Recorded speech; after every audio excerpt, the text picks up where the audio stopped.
Hey there, welcome to another Berry Patch book review. Today I'm going to be reviewing a Star Wars Legends novel, Star Wars, Heir to the Empire by Timothy Zahn. So this is the first book in the Thrawn Trilogy of Star Wars Legends.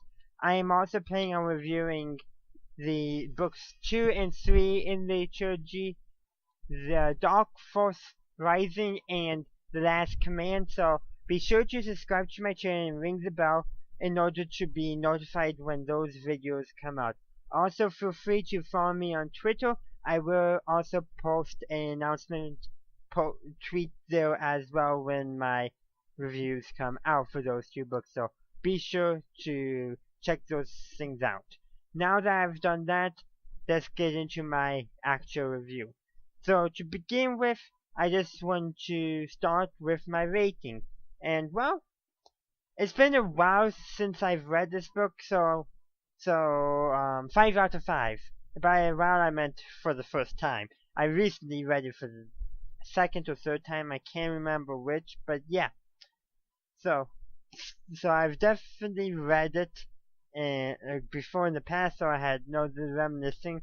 I don't know if it was actually if this was my first Star Wars Legends book. It was one of the first I read. It could have been the children's Legends novels actually were probably the first, but no, regular novels, not juvenile or children's novels. It was either this one or one of the X-Wing books or the Jedi Academy books, one of those, but this is definitely one of my earlier ones, and that's why 5 out of 5, because it's just classic Legends. And yeah, there's some contradictions with canon, there's some contradictions with Legends continuity. But then again, all you need to do is to rectify any canon continuity, saying, well, there's bound to be misinformation in the galaxy.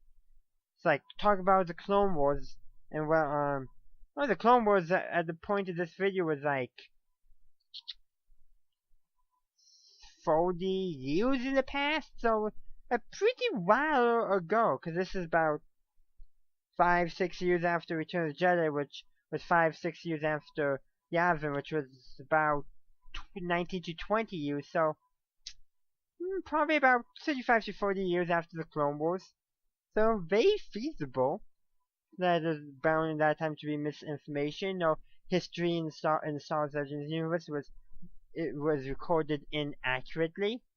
History in our own universe was recorded inaccurately. So that's a good way to deal with continuity mistakes about things that are about things in distant past for any universe, not just Star Wars.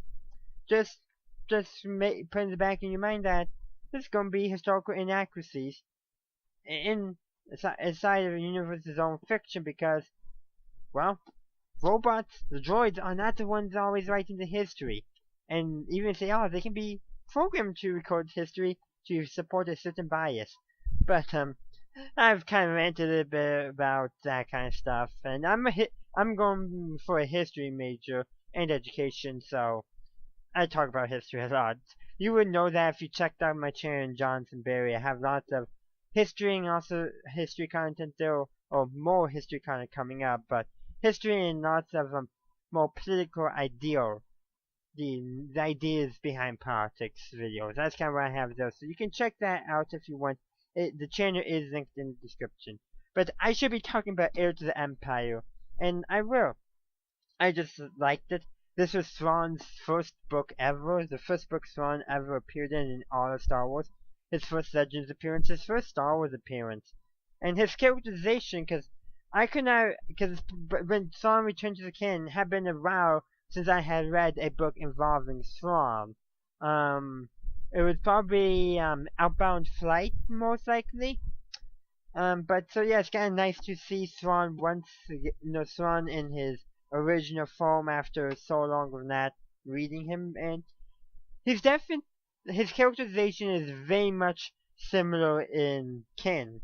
I think they do put a greater appreciation on his art, on art in the canon, and I kind of like how they do it. Like, he not only does he still have an appreciation for art in the canon, but he also has a greater appreciation of having the actual piece of art in the canon. In Legends, he was content with the holographic recreations, but I kind of like how now in the canon, like, he has the actual pieces of art. He studies the works themselves and has passion about them.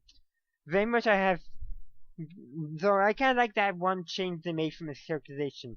They also made him, he was a bit more ruthless in Heir to the Empire things than he is in the current canon, but it's not, but either or, you could seriously say they're the same character at all. In fact, there's only one time they mention him in Heir to the Empire having an actual piece of artwork.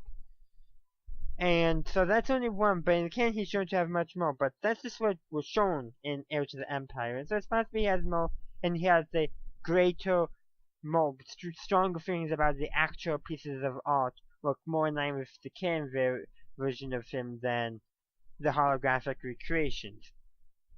It's hard to say. That does involve some speculation, but yeah. But definitely, if you want to see Thrawn more so, if you're waiting for, you've seen every you've seen every episode of Star Wars Rebels of Thrawn, you've read Thrawn, the canonization about Thrawn, and you want some more, read Heir to the Empire. And also, when you're done, I'm just going to say this in this video, even though I will say it again in my next two videos, read Dark Force Rising and The Last Command. You get more Thrawn. 3 whole books and legends all about Thrawn. Well, not all about Thrawn, but that feature Thrawn.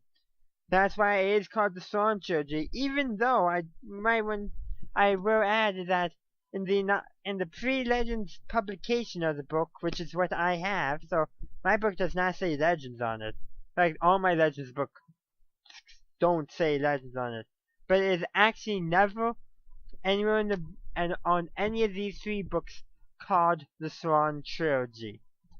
Just something to keep in mind. Something we don't really realize too much. That, well, it was just Star Wars Volume 1, Heir to the Empire, Star Wars Volume 2, Dark Force Rising, and Star Wars Volume 3, The Last Command. These were literally written kind of more in line with to be, a sequel trilogy without a name on it. That's why a lot of people wanted the Thrawn Trilogy to be made into a trilogy.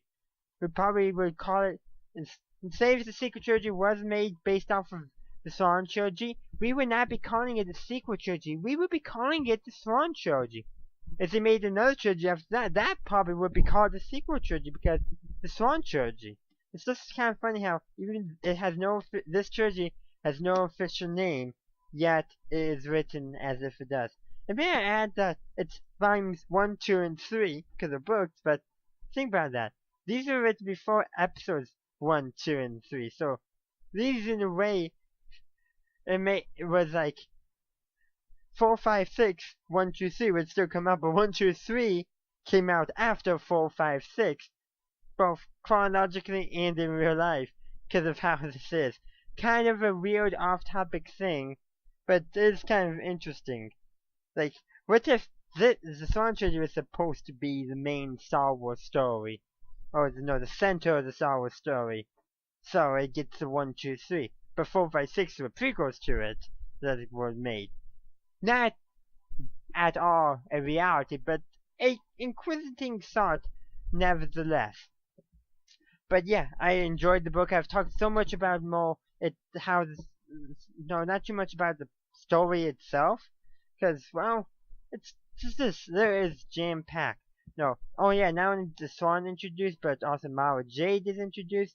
We get more into the smuggling world a little bit, and all that. And, just like the canon, Han Solo resigns his general's commission. Lando, I think, does, and so does Lando. They both resign the general commission at a certain point. So I think Vander keeps his longer in the canon. I don't think they actually have a date when he resigns. But they're both resigned in Heir to the Empire. And actually a lot more. The Empire definitely has a better face makeup, I think, in Heir to the Empire than it did in all the original trilogy. And maybe even Star Wars Rebels. Rebels is actually much harder to say. But, I'm just trying to think of other things to say about the book without treading it too much. Oh yeah, The people who griped about The Last Jedi for Luke Skywalker's character to be way different than it was in Legends, he has doubts in this book. He has doubts that he will be able to reform the Jedi. Like, the only one he's training is his sister Leia, who's not fully committed to training. More so she was more committed in Legends than she is in canon, but she got some in canon, and she got more in Legends, but still, it was really not enough. Like, I don't think she was like considered a proper Jedi until like the Yuzan Vong War, which is like the time of the sequel trilogy in canon, like 35 years later. Quite a distant period of time. Like her children in canon, in Legends were Jedi before she was, like full Jedi Knights before she was like could had like the time and all that jazz to be a Jedi. It's like even like in canon, like she doesn't like stop being a politician. And I'm mixing canon Legends up so much, but like in canon, she stays a politician much longer than she did in Legends. But in Legends, it was like she stopped being the politician around the time of 35 years after the Battle of Endor, like that period of time later. Just kind of an interesting thing of note.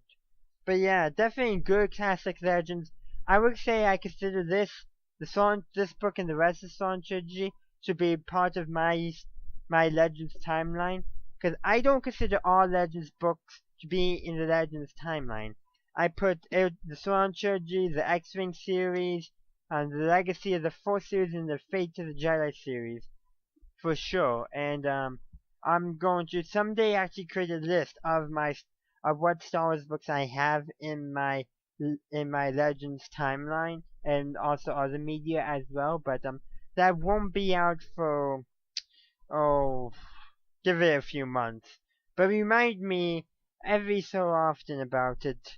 But let's talk more about the book, because I've talked more about how the book fits in that than actually the plot itself.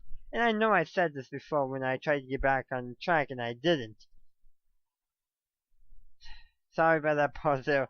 I've been speaking non-stop. It's, what it's like when you read so much. Okay. Well, let's go back to, what I always like talking about in my reviews. What would I change about this book? What would I add or subtract from this book?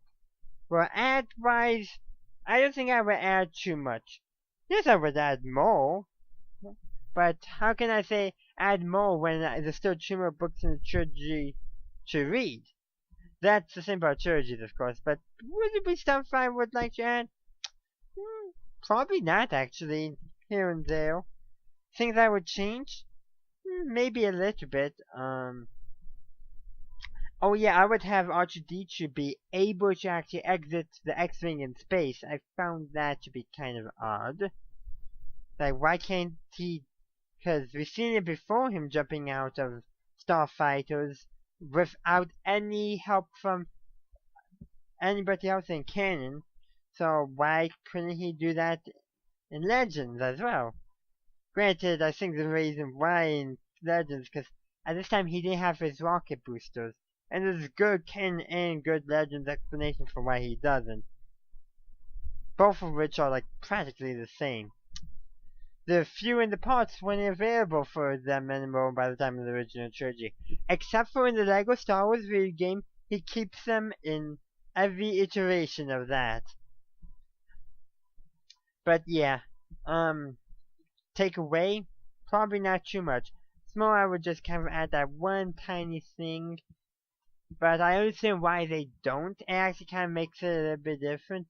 Kind of shows, things change the galaxy, that certain types of fuel sources may no longer be available, and I kind of like seeing that. Well, this review has gone on for a while, so thank you for watching this video. If you enjoyed it, please leave a like. And as always, have a good day or good night, wherever you are. May the Force be with you, always.